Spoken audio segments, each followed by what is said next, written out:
Shalom! Ako si Rabbi Rich. Ngayon, sisisirin natin ang puso ng Kranon Korinto Kabanata 8 na tinatalakay ang isang prinsipyo na tinatawag kong kalayaang limitado ng pag-ibig. Sa sinaunang lungsod ng Korinto, ang mga mananampalataya ay naharap sa isang praktikal na tanong. Maaari ba silang kumain ng karne na inihandog sa mga idolo sa mga paganong templo? Ngayon, alam natin na ang idolo ay walang tunay na pag-iral.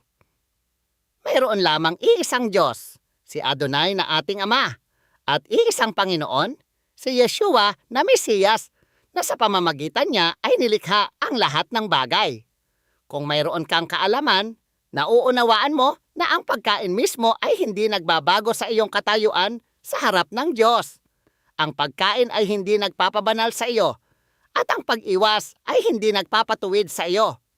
Gayunpaman, binibigyan tayo ni Pablo ng isang mahigpit na babala. Ang kaalaman ay nagpapalalo o lumilikha ng kapurihan, ngunit ang pag-ibig, ahaba, ay nagpapatibay sa komunidad. Ang panganib ay ang iyong mastery o ang iyong karapatan na gawin ang isang bagay ay maaaring maging isang mitsyol, isang katitisuran, sa isang kapatid na may mahinang budhi.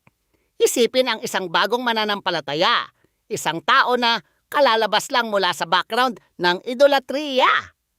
Kung makikita kanila, isang matandang pinuno na kumakain sa isang paganong templo, maaari silang mahikayat na kumilos laban sa kanilang sariling budhi, na magbabalik sa kanila sa mismong mga kasalanan na sinusubukan nilang takasan.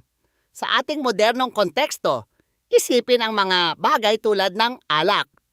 Bagamat mayroon kang kalayaan na tamasahin ito, kung ang iyong pinili ay nagiging sanhi ng pagkadapa ng isang taong nakikibaka sa adiksyon, hindi ka na lumalakad sa pag-ibig.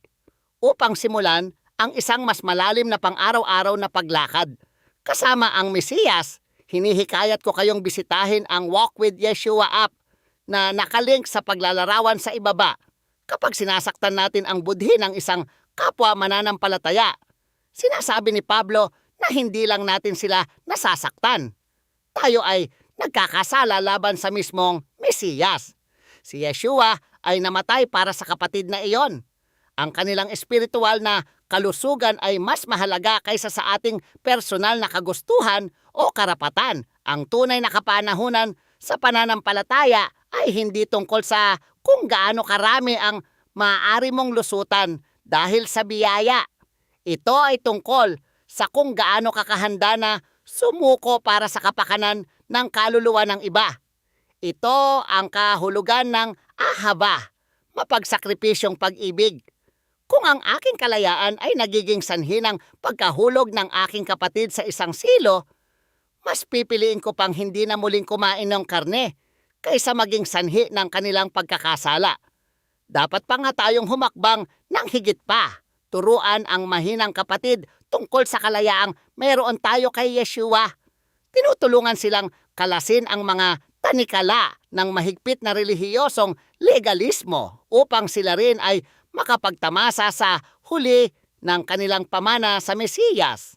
Naway pagkalooban kayo ni Adonai ng karunungan upang balansehin ang inyong kalayaan sa puso ng isang lingkod. Maging matatag sa inyong paglakad sa kanyang mga landas. Inaasahan ko ang pagkikita nating muli sa susunod nating pag-aaral. Shalom!